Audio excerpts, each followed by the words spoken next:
abiertos, ¿ya? Para evitar que el paciente nos entre en hipoxia, ¿no?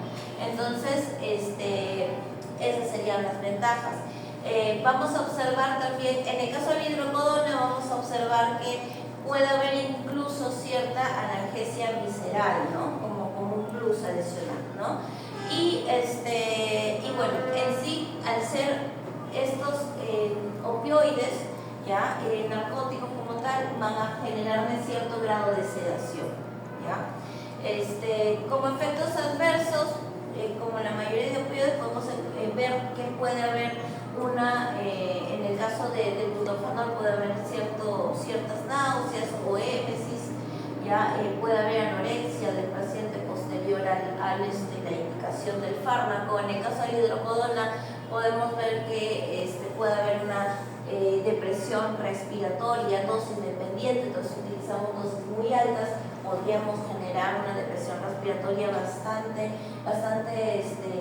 preocupante, que podría generar incluso una parada respiratoria, ¿no? Podemos ver efectos de estreñimiento crónico, ya que estaríamos hablando que tanto la hidrocodona como la codeína son fármacos que se indican como administración por vía oral, ¿ya? Y bueno, tener en cuenta en el caso de la codeína, tener cuidado con los riesgos de excitación en el sistema nervioso central en los felinos, ya que dentro de su metabolización va a tener un efecto similar a la morfina, ¿ya? Entonces, recordar que en gatos, ¿no?, los opioides tienden a poder generar excitación en algunos casos, ¿no? Cuando la molécula del opioide no se une a la proteína G0, sino se une a la proteína GS, y ahí es donde se activa este efecto de excitación. Entonces, tener en cuenta que dentro de las contraindicaciones, tener cuidado con toses productivas, disfunción hepática, porque todos estos van a tener una alta metabolización hepática, ¿no? Quizás en casos de obstrucción de vías aéreas bajas por moco también, ¿no? Porque si va a reducir el efecto de la tos y tenemos las vías aéreas bajas llenas de moco, evidentemente tendríamos que combinarlo con algún mucolítico para poder, por decirlo así, diluir. Ahorita vamos a ver el concepto bien de los mucolíticos, diluir un poco el moco para que pueda ser liberado y no se quede ahí retenido, que eso es lo que estaría generando como una especie de cuerpo extraño para evitar que ingrese el oxígeno, ¿ya? Entonces, tener cuidado en gatos. La hidrocodona puede generar disforia, midriasis extrema, ¿ya? Y en el caso de la codeína puede generar esos efectos de excitación, también puede generar una disforia, ¿ya? Tener también cuidado con pacientes con constipación crónica, porque si tiene el efecto químico de generar una marcada constipación, porque disminuye la motilidad gastrointestinal, podríamos tener mayor constipación o incluso no generar impactación a nivel del tracto digestivo posterior, ¿ya?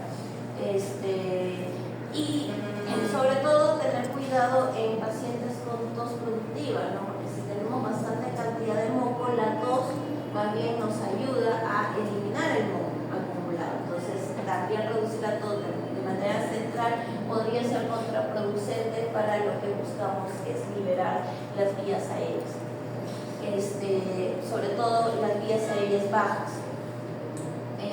Con referente a las especies, podemos ver las dosis del butorfanol que se pueden aplicar en caninos a 0.5 a 1.1 miligramos por kilo si hablamos del butorfanol bioral, y si lo aplicamos por vía subcutánea, intramuscular, intravenosa, estaríamos hablando de dosis de 0.05 a 0.11 miligramos por kilo, que se puede aplicar cada 6 horas, cada 12 horas. En el caso, por ejemplo, de la hidrocodona, tener en cuenta que casos específicos donde lo podríamos usar quizás es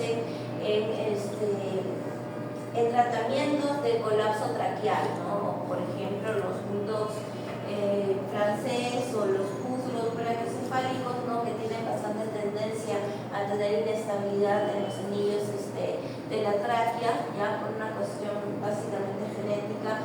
En caso de un colapso podríamos utilizarlo para ayudarnos a aperturar ese colapso y no perder y no reducir el ingreso de oxígeno y que no haya una apertura adecuada de las vías aéreas, ¿ya?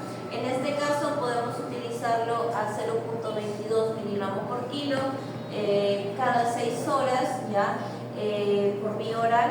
Y como les decía, por los efectos adversos o contraindicaciones que se observan en gatos, es mejor no utilizarlo, no es recomendado en felinos.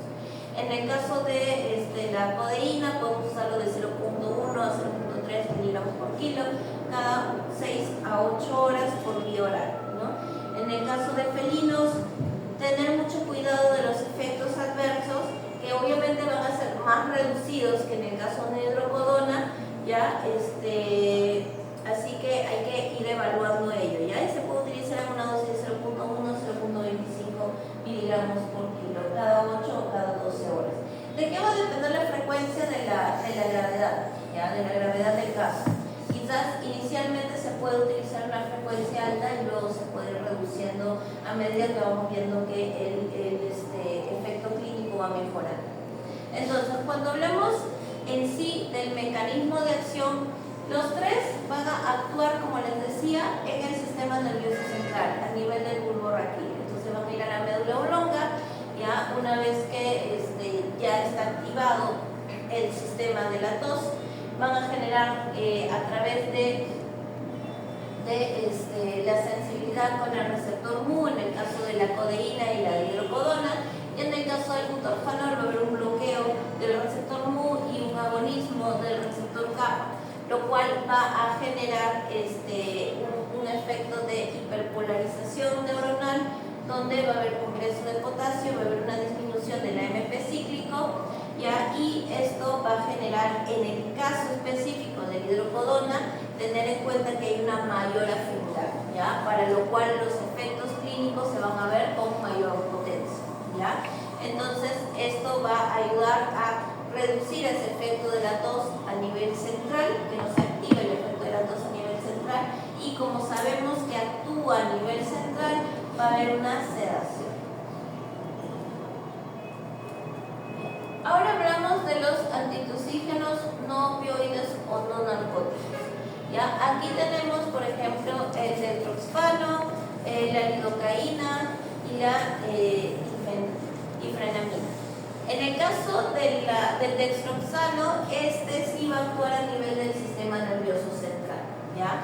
La lidocaína y la difenhidrina van a actuar, la lidocaína sí actúa solamente de manera local en el sistema nervioso periférico, y la difenamina tiene como que un doble efecto, ¿no? Va a funcionar a nivel periférico, pero como estamos hablando de un antihistamínico de primera generación que va a actuar o que va a tener mayor afinidad ya a pasar la barrera hematoencefálica, entonces sí también va a actuar a nivel del sistema nervioso central, donde tenemos los histamínicos 1, y eso justamente lo vamos a explicar más en la parte de antihistamínicos, ya más adelante en la clase. Entonces, como les decía, ¿no? Se puede considerar que el primero sí va a generar un efecto directo antitusígeno y los dos últimos van a generar un efecto indirecto antitusígeno, ¿ya?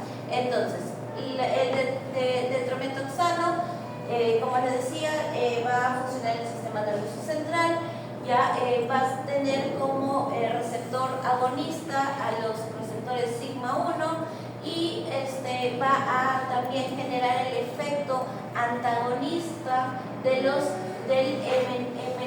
NMDA. Vamos a ver que se utiliza cuando tenemos casos de tos leve, ¿ya? También va a generar una elevación del umbral de la tos, pero no va a ser tan potente como en el caso de los narcóticos, ¿ya? Va a tener una menor potencia, por eso es que se puede utilizar en dosis menores, ¿ya?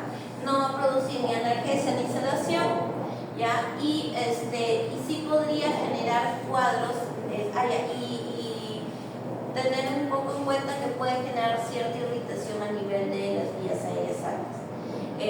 Trastornos intestinales se pueden observar y tener cuidado en el caso de toses productivas, entonces húmedas, ¿no? Porque como les digo, si tenemos bastante producción de moco en las vías aéreas bajas, la tos es necesaria para poder eliminarlas. Entonces, si eliminamos la tos, se queda acumulado todo el moco en las vías aéreas bajas y no, por eso es que no se recomienda.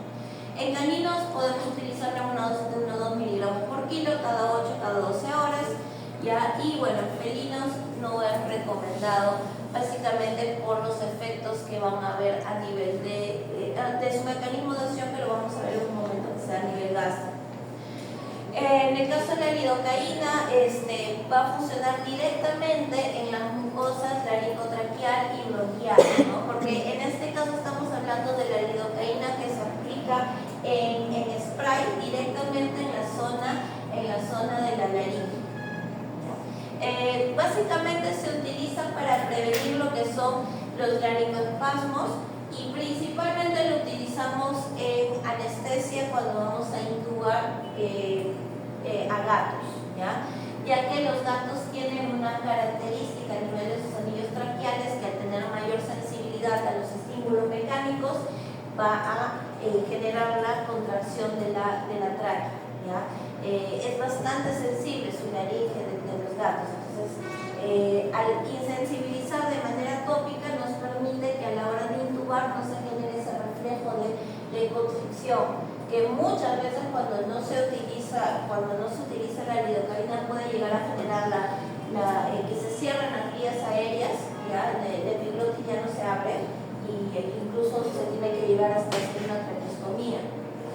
Entonces es sumamente importante siempre utilizar la lidocaína en spray antes de hacer una intubación en gatos.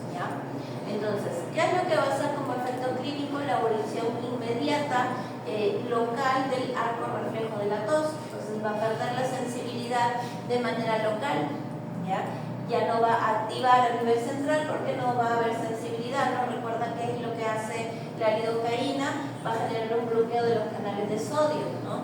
Lo cual va a impedir que haya despolarización de la membrana y de esta manera no va a haber la transmisión de estímulo, en este caso mecánico, a la hora de colocar un tubo endotraqueal.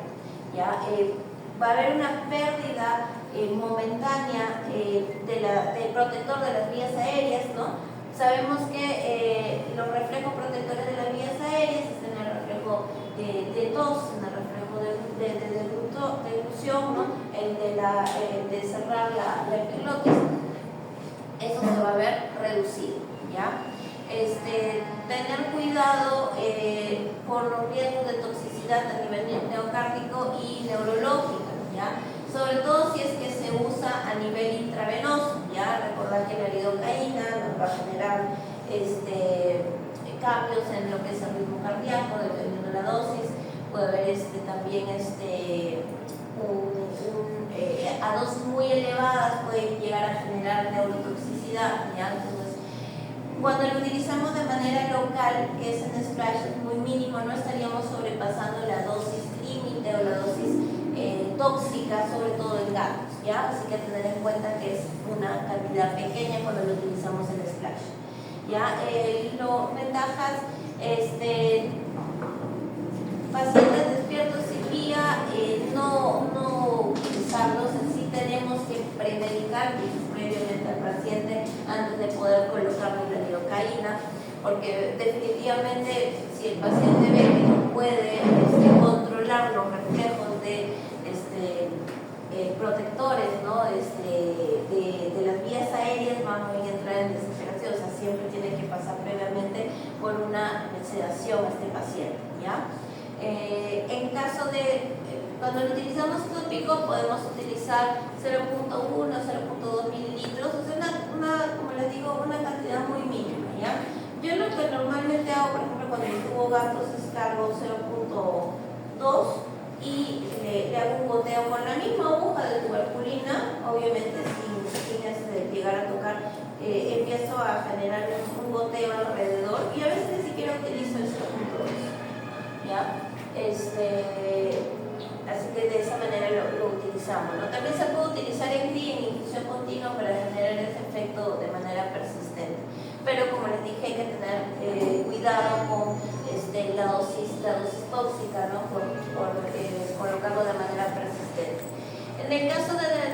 sertralina, que es un antihistamínico de primera generación, ya vamos a ver que va a actuar a nivel de las vías altas y en la corteza cerebral. ¿Ya?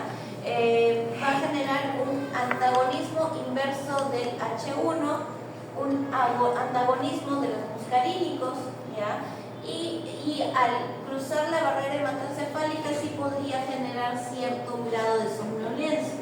Es por eso que algunos antihistamínicos sí generan somnolencia y otros no, porque los receptores H1 se encuentran en mayor cantidad a nivel del sistema nervioso central en el cerebro. Entonces, cuando tenemos la capacidad de que ciertos antihistamínicos puedan llegar a pasar la barrera hematoencefálica con facilidad, van a generar somnolencia, ¿ya? Como les decía, va a generarse el efecto de antitusígeno indirecto, no va a modular la tos como tal, pero sí, por ejemplo, las toses que son generadas por rinitis alérgicas o por efectos alergenos, sí va a reducir, ¿no? Al reducir todos los mediadores de la alergia, va a reducir el efecto de tos, ¿no? De manera indirecta. También me va a reducir los edemas, las secreciones nasofaringias, va a generar cierta sedación, como les decía, tener cuidado que pueda haber sequedad de mucosas, ya que como va a reducir el edema, también va a reducir la cantidad de líquidos en las mucosas, el espesamiento del moco bronquial, entonces también tener en cuenta eso, que más bien al reducir el edema también podría generar que el moco lo vuelva más espeso, porque le va a quitar hidratación, ¿ya? Y bueno, somnolencia marcada, ¿no? En gatos asmáticos, tener mucho cuidado justamente lo que les acabo de decir, ¿no? Los antihistamínicos, al reducir o al generar la reducción de los fluidos como tal, entonces puede llegar a generar un taponamiento de las vías aéreas porque el moco lo va a poner muy denso, entonces tener cuidado en quizás pacientes que tienen gran cantidad de moco. ¿Ya? En caso de glaucomas, ya de ángulo cerrado, tener cuidado también justamente por este mecanismo de reducir los edemas y bueno, la retención urinaria, en casos de retención urinaria. Dosis que podemos utilizar 2 a 4 miligramos por kilo cada 8 horas vía oral, en el caso del felino de 2 a 4 miligramos por kilo cada 8 horas, pero tener en cuenta que no se le debe suministrar esto a pacientes con moco, a pacientes asmáticos o con moco bastante denso, ¿ya?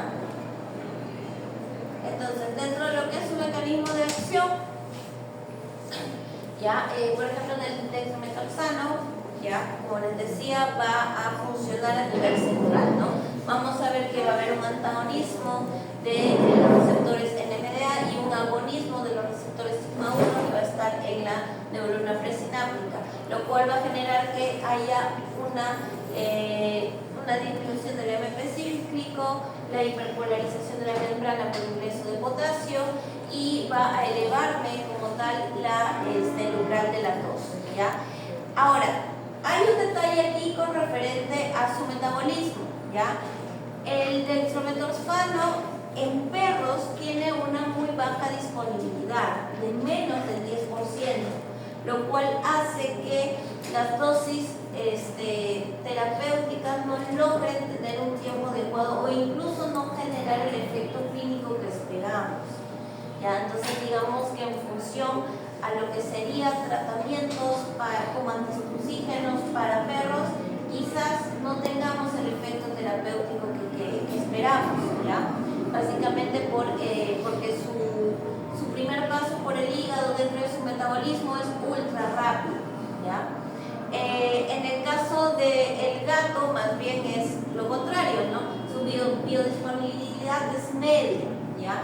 Lo cual hace que su paso por el hígado sea moderado y esto más bien pueda llegar a generar cierta acumulación, ¿no? en el cuerpo del gatito y generar efectos adversos. ¿Ya? Bueno, con la lidocaína ya recordar su mecanismo de acción, que básicamente va a interferir en los canales de sodio, ¿ya? Lo que va a generar que no haya una conducción, no los va a bloquear, ¿no?, los canales de sodio, y esto va a evitar que se despolarice que haya despolarización a nivel de esas membranas a nivel local y no se va a generar la señal aferente.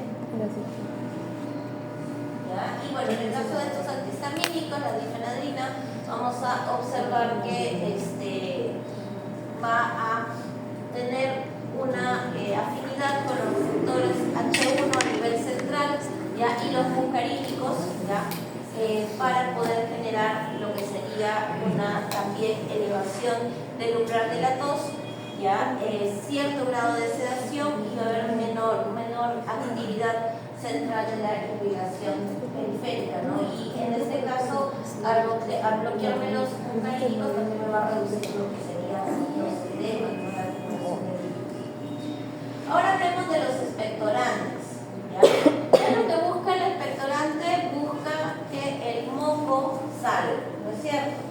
La tos va a ser importante en este proceso, ¿no? La tos nos va a ayudar a que ese moco salga, pero el expectorante lo que me va a ayudar es a hidratar ese moco a un punto de que lo volvamos más líquido, menos viscoso, y en una situación de tos pueda llegar a eliminarse. ¿Ya? Esa es la idea del expectorante, o sea, facilitar la expulsión de moco incrementando la fluidez. ¿Ya? Entonces aquí tenemos la guaidecina, ¿ya?, que es un derivado químico del guayacol, ya que es el principio, digamos, natural, que es una planta, ¿ya?, y es un expectorante reflejo. Luego tenemos el yoduro potásico sódico, que también es un expectorante, pero sí tiene un efecto más directo. Ahora, los dos van a tener su efecto inicial a nivel de la mucosa gástrica, ¿ya? Ahora, el yoduro potásico es más potente que la guaidecina, porque también vamos a ver que tiene un efecto directo sobre las glándulas bronquiales, ¿ya? Que muy aparte de generarme que me va a generar mayor cantidad de hidratación o fluidez al moco, más que la guaidecina, ¿ya? Ahora, como mecanismos de acción, ambos son muy similares, ¿ya? ¿Qué es lo que van a generar? Van a generar me van a generar una irritación gástrica que va a activar el reflejo vagal, ¿ya? Y esto, al ir a nivel central, va a estimular la secreción de líquidos, ¿ya?, en las glándulas submucosas, salivales, en las glándulas de la mucosa nasales, o sea, en las glándulas de lo que vendrían a ser todas las vías aéreas, ¿ya? En el caso del yoduro potásico, aparte de hacer ese efecto, me va a incrementar, ¿ya?, la captación, ¿ya?, a nivel de gradientes ósmicos, ¿ya?, de agua a nivel de los bronquios, ¿no? Se van a activar a las glándulas bronquiales directamente para generar que por ósmosis atraigan mayor cantidad de agua y lo ingresen hacia la producción del moco. Entonces, en el caso de la guaidecina se indica cuando tenemos bronquiolitis infecciosa, procesos inflamatorios altos o bajos con un moco deshidratado o adherido, ¿ya? ¿Para qué? Para el poder soltar el moco y que la tos se pueda eliminar, ¿ya? En el caso del yoduro potásico sí se utiliza en casos más críticos, ¿no?, donde tenemos casos crónicos extremos de tos de moco bastante seco, grumoso, que es intratable de poder eliminarlo, ¿ya? Pero por los efectos secundarios que contrae por tener justamente, como dice su nombre, yoduro de potasio, o sea, por tener yodo, su uso es bastante limitado, ¿ya? No es que se use con frecuencia porque tiende a generar muchos efectos secundarios, como por ejemplo el yodismo, ¿no?, que es un efecto tóxico por acumulación de yodo, de promover cialorrea, lagrimeo, descamación cutánea, alopecia, ¿no? Incluso puede llegar a generarse alteración de la tiroides, tanto hipertiroidismo como hipotiroidismo. Entonces tener cuidado con el uso constante de que ya incluso actualmente ya se usa muy poco, ¿ya? ¿Qué es lo que vamos a observar? Vamos a observar que va a haber un aumento de del líquido en el moco, y al haber más líquido, ¿se acuerdan qué pasan con los cilios? Va a haber una porción acuosa mayor, y esto va a permitir que los cilios mismos empiecen a moverse, ¿ya? Obviamente el aumento del volumen también me va a ayudar a disminuir esa adhesividad que el moco tiene ante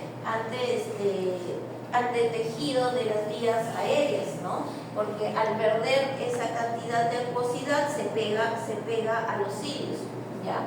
Efectos adversos: en el caso de la guaidecina podemos observar que hay náuseas, pueden haber émesis, puede haber una ligera sedación, sobre todo a dosis altas, ¿no? Incluso la guaidecina se utiliza en estrategias anestésicas en caballos, ¿ya? En campo se utiliza la guaidecina como uno de los fármacos que se combina, justamente por el efecto de sedación ligera que da, ¿ya? Se puede tener mucho cuidado con usarlo con antitusígenos, ¿no? Porque si se supone que lo que buscamos es facilitar la expulsión del moco, entonces si quitamos el efecto de tos, no tendría sentido el poder hidratar más ese moco, porque ¿quién lo va a expulsar si no hay el reflejo de tos? Entonces no se debe usar como un antitusígeno, ¿ya? Tener cuidado con pacientes con gastritis y úlceras gástricas, ¿no? Porque su mecanismo de acción, como les decía, se da a nivel de la mucosa gástrica, porque a través del estímulo de la inflamación gástrica es donde se desencadena todo este mecanismo, ¿ya? Pacientes geriátricos, ¿ya? En el caso del yoduro potásico, tener mucho cuidado con pacientes geriátricos. Recuerden que en el caso de geriátricos gatos, ¿ya? Hay bastante predisposición al hipertiroidismo, ¿ya? Entonces, si yo le doy yoduro potásico, voy a activar un hipertiroidismo, lo voy a generar. Entonces, en pacientes geriátricos, mejor no utilizar, ¿ya? En el caso de dosis para la guaidecina, tenemos de 30 a 50 miligramos por kilo cada 8 horas vía oral. En felinos, de 20 a 40 miligramos por kilo cada 8, cada 12 horas por vía oral, siempre teniendo en cuenta el efecto de náuseas, arcadas y émesis, que siempre se van a ver más marcados estos efectos secundarios en gatos, ¿ya? En el caso del yoduro potásico, podemos observar que el rango de dosis en caninos es de 10 a 20 miligramos por kilo cada 8 horas, cada 8 o 12 horas. Y en el caso de felinos, sí se utiliza la dosis por individuo, ¿ya? De 10 a 20 miligramos gato total, ¿ya? Cada 12 o cada 24 horas, ¿ya?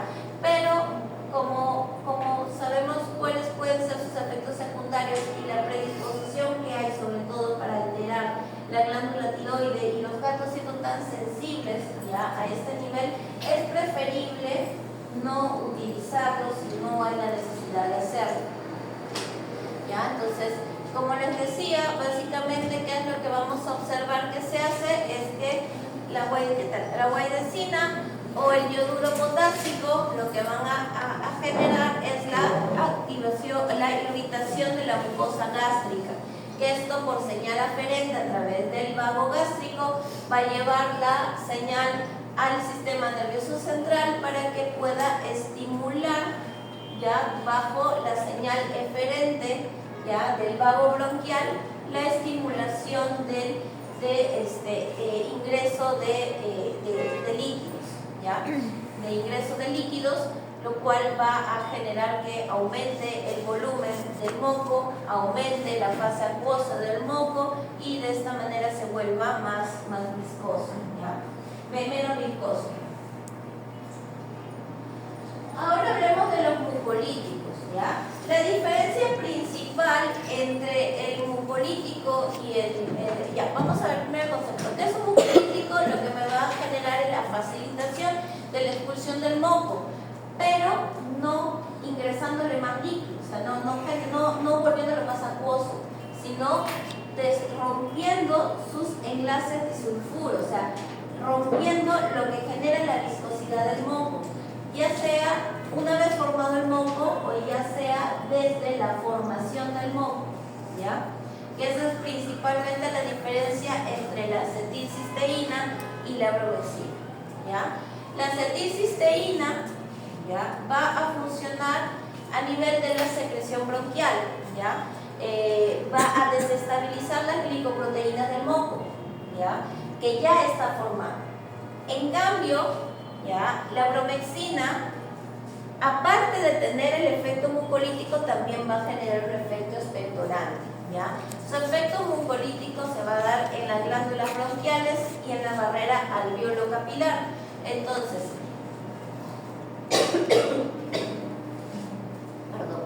Entonces, uno va a aumentar la permeabilidad de la barrera alveolo-capilar, ¿ya?, en la cual va a incrementar la fase acuosa del moco, o sea, su función como expectorante. Pero ¿qué más va a hacer la bromexina?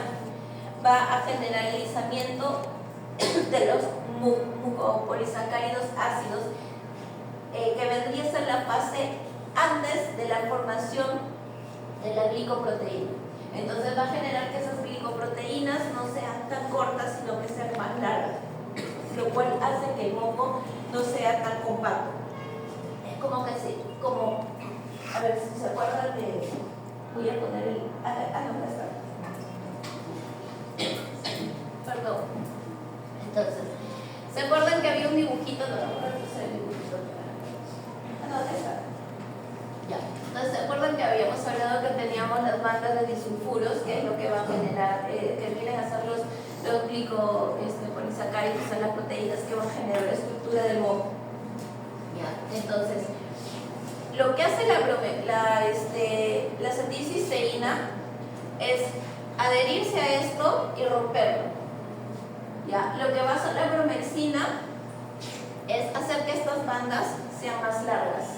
Y al ser más largas, es más inestable el moco. ¿Ya? O sea, esa es la diferencia, ¿ya?, en su mecanismo de acción. Entonces, la bromexina va a desestabilizar el moco desde su formación. En cambio, la acetilcisteína, una vez formado el moco, va a desestabilizar las uniones, ¿ya? Entonces, ¿qué es lo que hace la acetilcisteína? Rompe los puentes disulfuros de las cadenas de mucina, fragmentándolo en mocos espeso pero fragmentado, ¿ya? En cambio,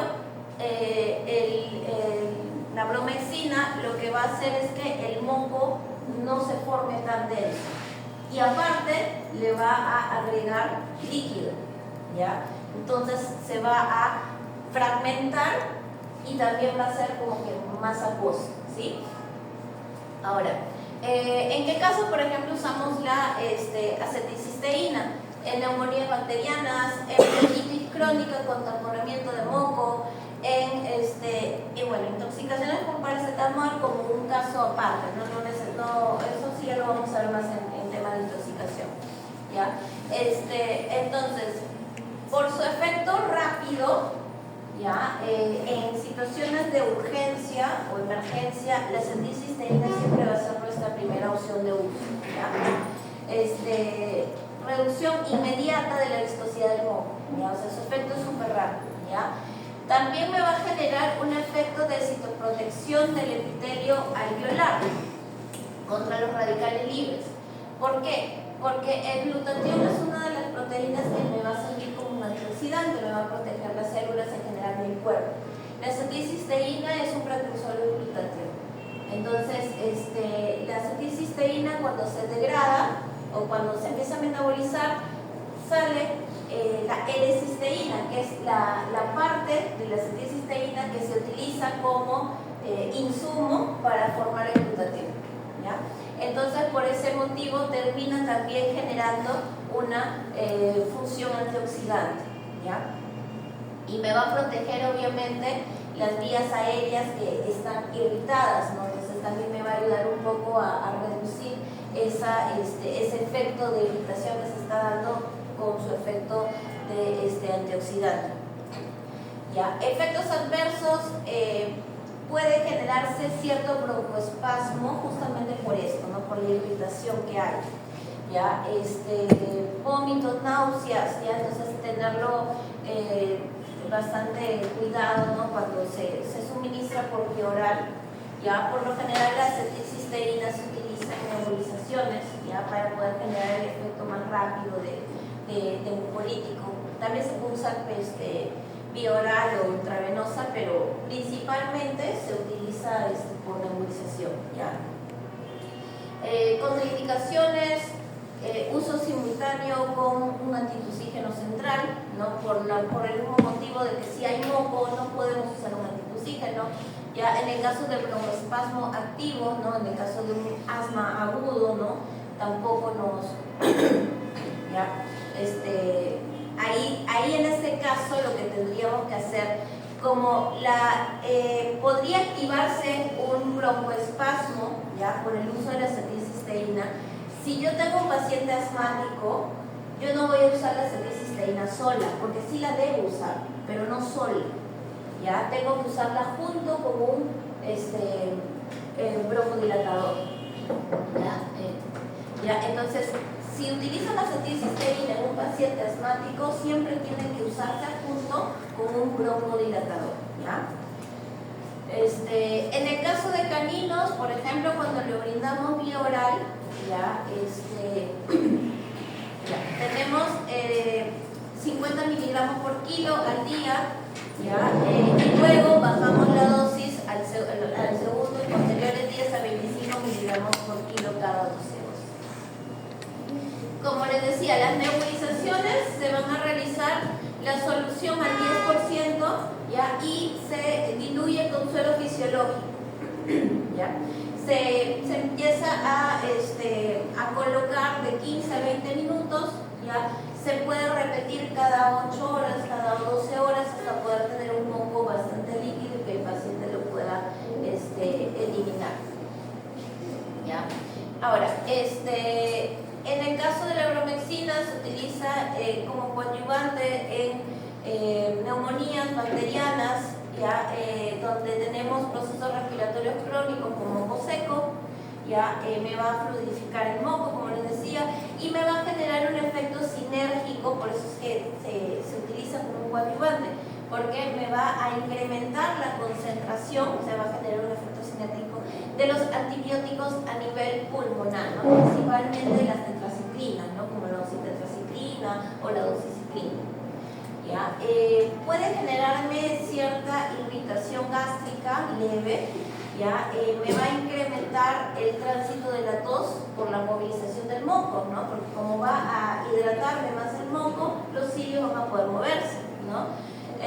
Bueno, contraindicaciones, no usarse con antitusígenos, y en caso de edema pulmonar tampoco lo puedo utilizar, porque más bien en estos casos, ¿qué es lo que yo busco? Reducir líquidos, ¿no? Si le meto más líquido voy a generar mayor edema, entonces ahí tampoco se debe utilizar, ¿ya? Dosis de 1 o 2 miligramos por kilo cada 12 horas vía oral o intramuscular. En el caso de felinos, 1 miligramo por kilo cada 24 horas por vía oral, ¿ya? Entonces, bueno, como justo lo que les decía, cómo funciona la acetilcisteína. La acetilcisteína va a tener un grupo sulfidrilo libre, y ese grupo sulfidrilo es el que se va a unir a la banda disulfuro, ¿ya? Y al unirse va a generar la ruptura de esa banda, ¿no? Porque los hidrógenos se van a unir a cada banda de sulfuro, ¿no? Entonces se van a dividir. Ahí es donde genera la inestabilidad, como vemos aquí, ¿no? Entonces el grupo sulfidrilo, los hidrógenos se unen a la banda sulfídica, y esto se va a dividir, ¿no? Y ahí es donde va a perder estabilidad el moco. En cambio, cuando hablamos de los expectorantes, lo que van a hacer es esto: me van a aumentar líquido y la estructura no se va a romper, pero sí se va como que a desestabilizar, ¿no? Porque lo va a inflar, es como un globo que tú lo inflas, ¿no? O sea, y lo desinflas, sino que pierde su forma inicial. Bueno, eso es lo que les decía de la diferencia un poco entre ellos. Bueno, Ahora hablemos de los descongestionantes. Ya. Con referente a los descongestionantes tenemos la pseudoefedrina, la fenilefrina y la oximetaxolina. Ya, entonces, estos fármacos van a ser simpático-miméticos, ¿ya? Entonces, por ser simpático-miméticos hay que tener mucho cuidado en pacientes que tengan hipertensión y taquicardia, ¿ya? Porque podría llegar a generar mayor aumento de la presión arterial y mayor aumento de la frecuencia cardíaca. En la pseudoefedrina sabemos que es un agonista adrenérgico que puede tanto tener tropismo para los alfa y los beta, ¿ya? Entonces, y se utiliza a nivel sistémico, ¿ya? ¿Qué es lo que va a generar? Va a generar la vasoconstricción a nivel de los vasos nasales, va a generar por estímulo directo y va a haber una liberación de la noradrenalina, que es la que va, digamos, a activar a los receptores tanto alfa como beta, ¿no? Y va a generar todos estos cuadros de dilatación, de vasoconstricción. Ahora, con referente a lo que sería la rinitis alérgica, se utilizan rinitis alérgicas en sinusitis ya crónicas con congestión profunda, ¿no? Va a haber una reducción del edema nasal por vía sistémica.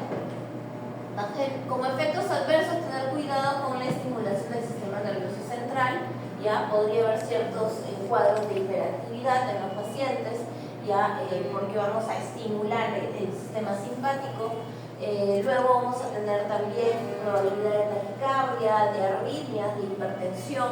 Entonces, contraindicado en pacientes cardiópatas, en pacientes con hipertiroidismo, con glaucoma, porque va a aumentar la cantidad de líquidos, ¿no? Tener también cuidado con atletas caninos, ¿no? Los pacientes quizás que son de carrera, ¿no? O incluso caballos, entonces tener cuidado, ¿no? Con ese tipo de fármacos. Ahora, en caninos, por ejemplo, los podemos usar de 1 o 2 miligramos por kilo cada 8 horas o cada 12 horas. En felinos, 1 miligramo por kilo cada 12 horas vía oral. En el caso de la fenilefrina, ya es más específico y se utiliza de manera tópica, ¿ya? Lo vamos a utilizar específico a alfa-1, ¿ya? ¿Qué me va a generar? La vasoconstricción directa de las arteriolas de la mucosa nasal, ¿ya? Por estímulo simpático local. Entonces estaríamos hablando de los gatillos que se utilizan de manera tópica por instilación nasal, ¿ya? Entonces, ¿cuándo los utilizo? En congestión nasal aguda, en sinusitis, por ejemplo, en exámenes de endoscopía nasal, ya me ayuda mucho a reducir el sangrado que pueda tener, ¿no? O la irritación que pueda tener al yo poder introducir la cánula de la endoscopía, ¿no? Me va a permitir realizar un mejor trabajo, ¿ya? Efectos clínicos, vamos a ver una disminución inmediata del edema de los cornetes nasales, ya que está actuando a nivel local. Tener sí cuidado con el efecto rebote si se usa menos de 3 a 5 días, ¿ya? Podría incluso aumentar más la cantidad de edema si es que no lo utilizo en el tratamiento completo, ¿ya? Puede haber signos sistémicos de deglución, ¿ya? Cuidado con cardiopatas graves, con pacientes hipertensos y su uso prolongado también podría llevarme a efectos adversos.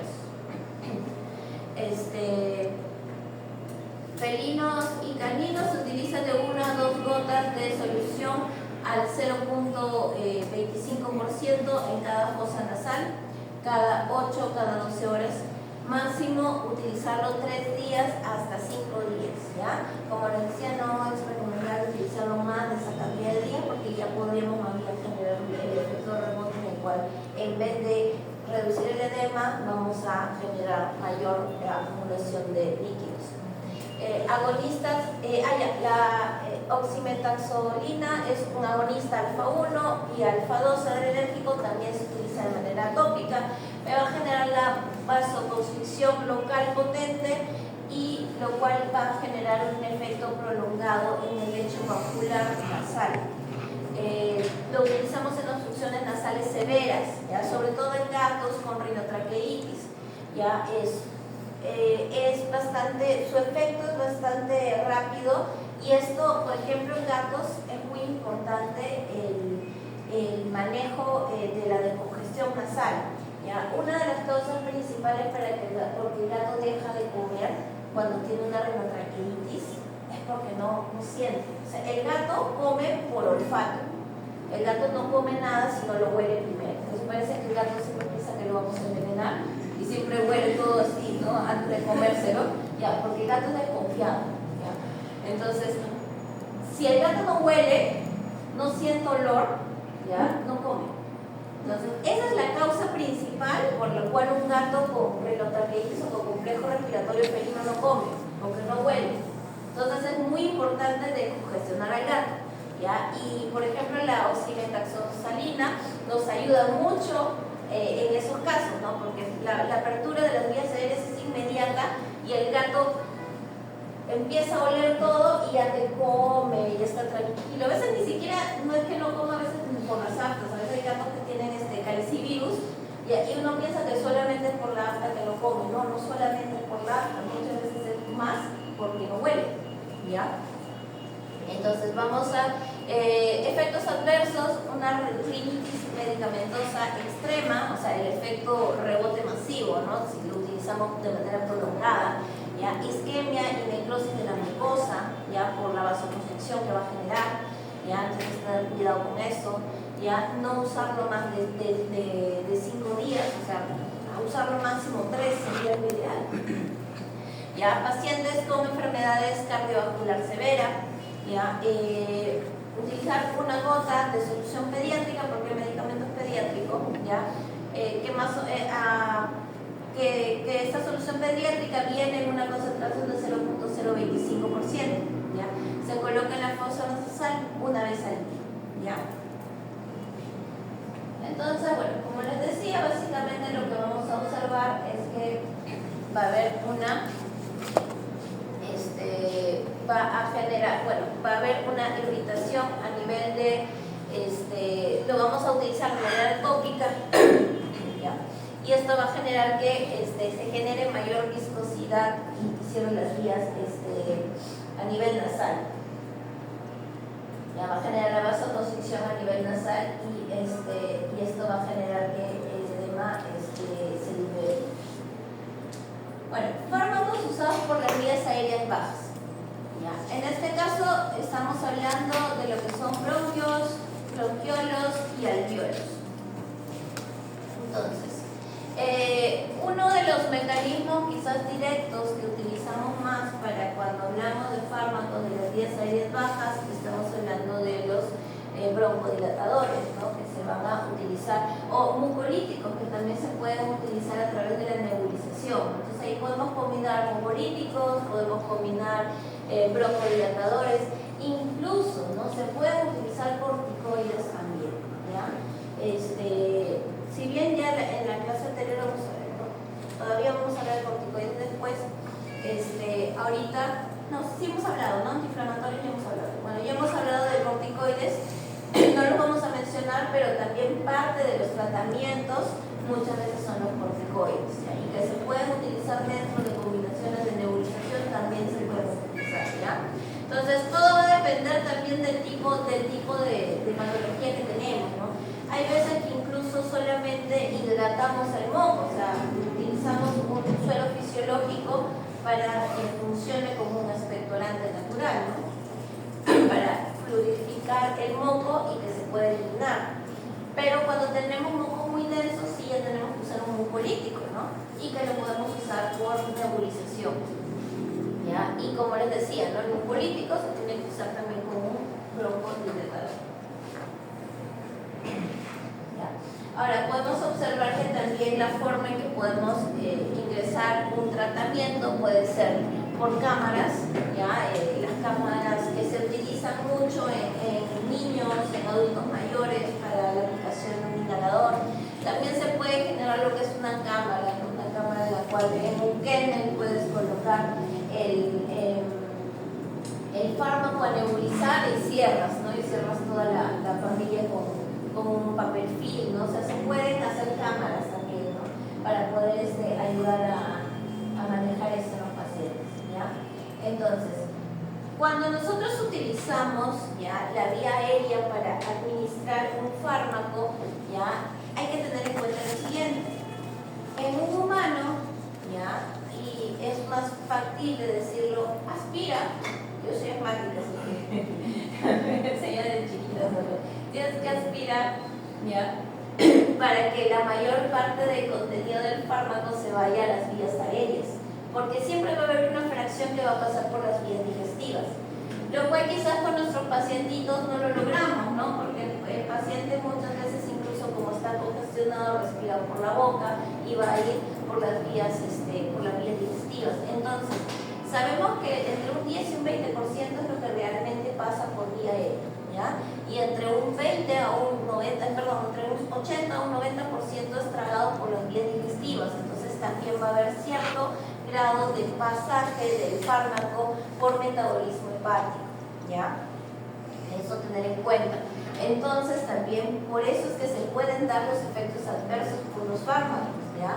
Porque como vemos hay bastante contenido que se va directamente. Ahora, ¿qué pasa con un paciente que tiene asma? ¿Ya?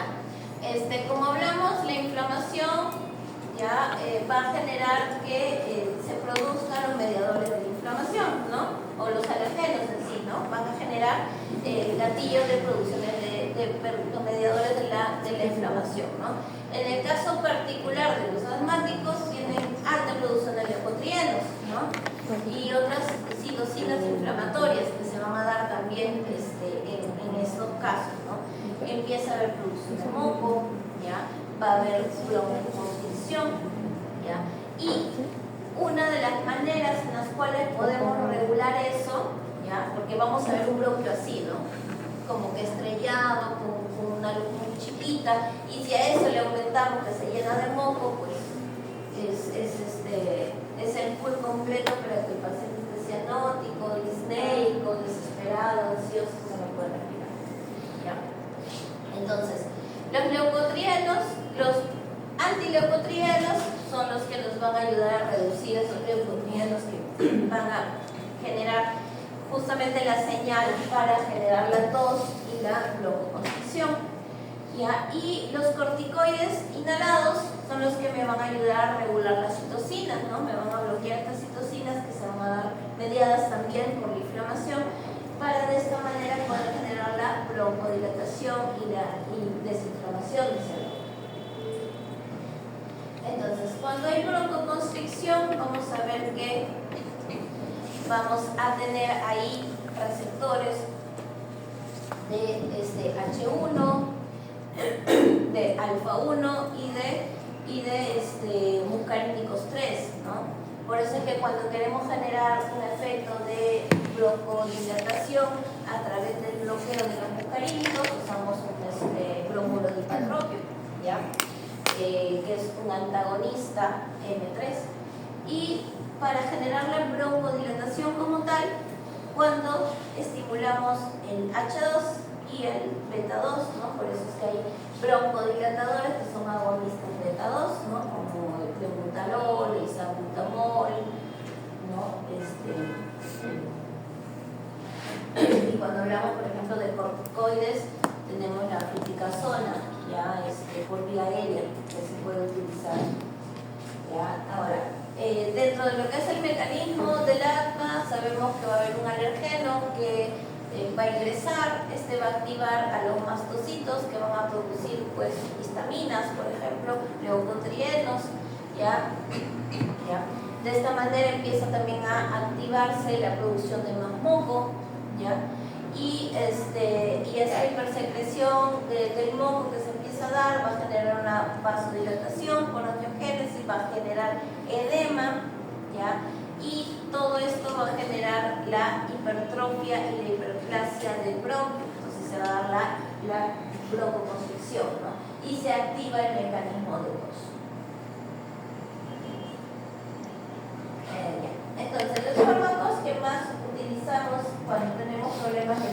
áreas bajas, por ejemplo, son los simpático-miméticos, ¿no?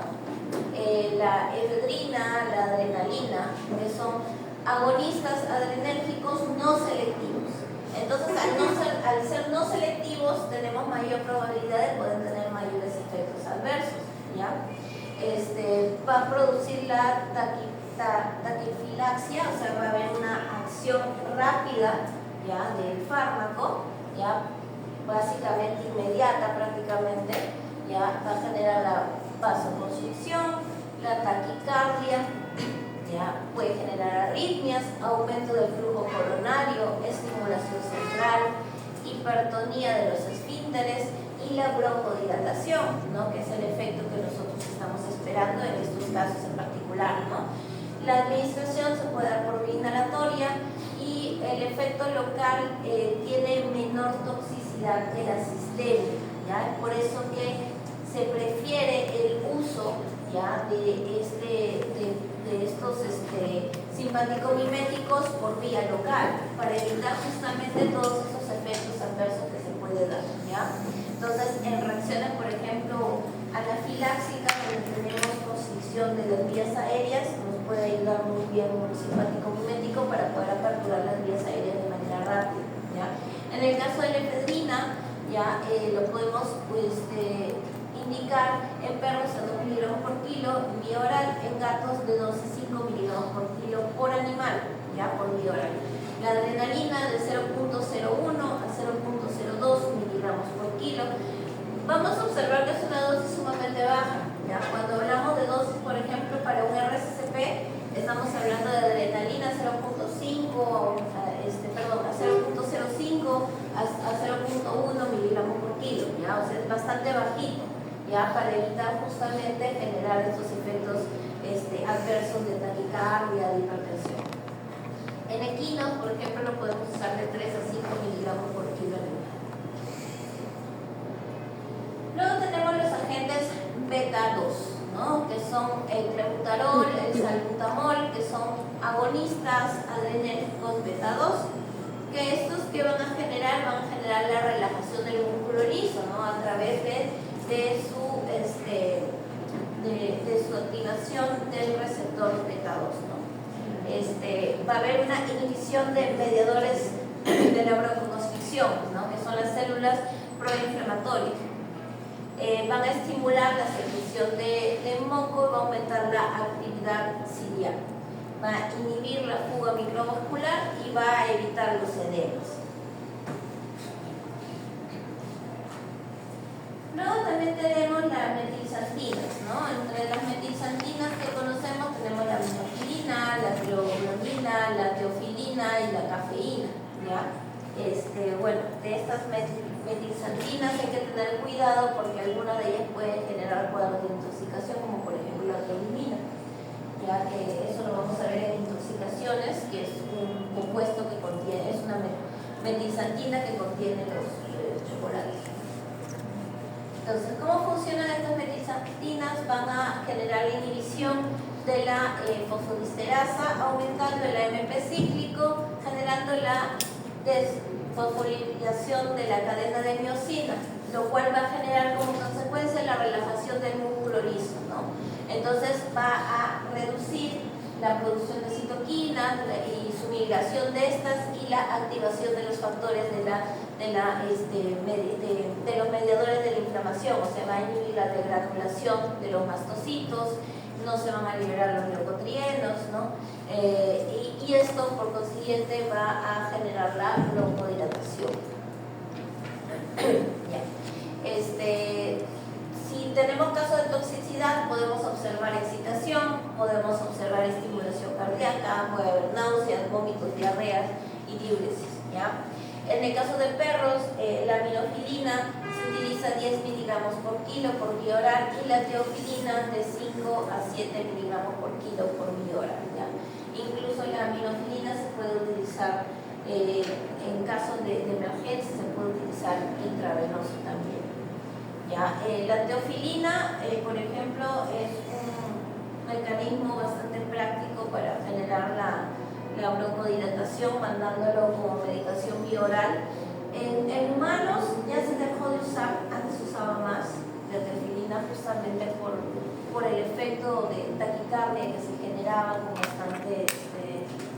como efecto secundario principal, ¿ya? Entonces, en la actualidad ya no se utiliza mucho como tratamiento, pero siempre hay que tener en cuenta ese efecto como tal, ¿no? Si es que se va a utilizar de manera momentánea en algunos pacientes. Luego también tenemos los agentes antimuscarínicos. Los agentes antimuscarínicos, ¿no? Que van a generar la inhibición de los efectos de la acetilcolina, ¿no? en los receptores M3. Van a bloquear la contracción del músculo liso, entonces si lo bloquean va a generar la dilatación, ¿no? Y va a aumentar la secreción de moco. Podemos tener la atropina, que me va a generar, va a tener un metabolismo hepático y una excreción al 3%. Antagonista de los receptores muscarínicos, pero lo malo de la atropina es que no es selectivo, no va a utilizar todos los receptores muscarínicos. Va a reducir el movimiento ciliar y la secreción de moco. ¿Ya? En estos casos se utiliza de 0.02 a 0.04 miligramos por kilo intravenoso. ¿Ya?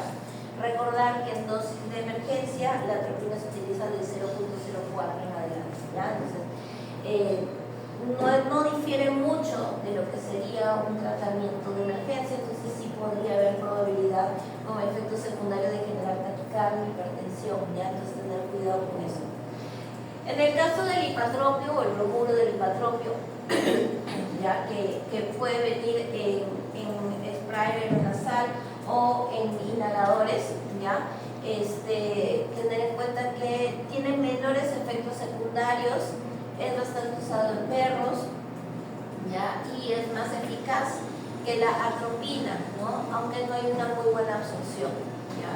En este caso estamos hablando de un splash nasal o en el caso de que sea un por vía oral.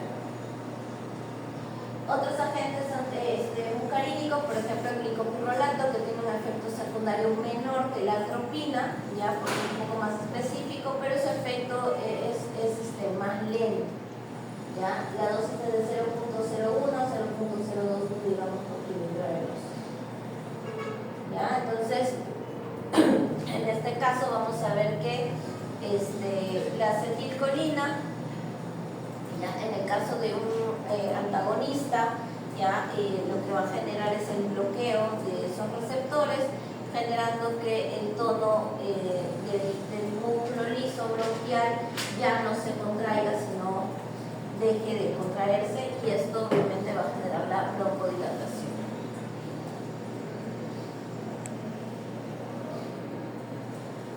Luego, los glucocorticoides, aquí, esta es la última, ¿ya?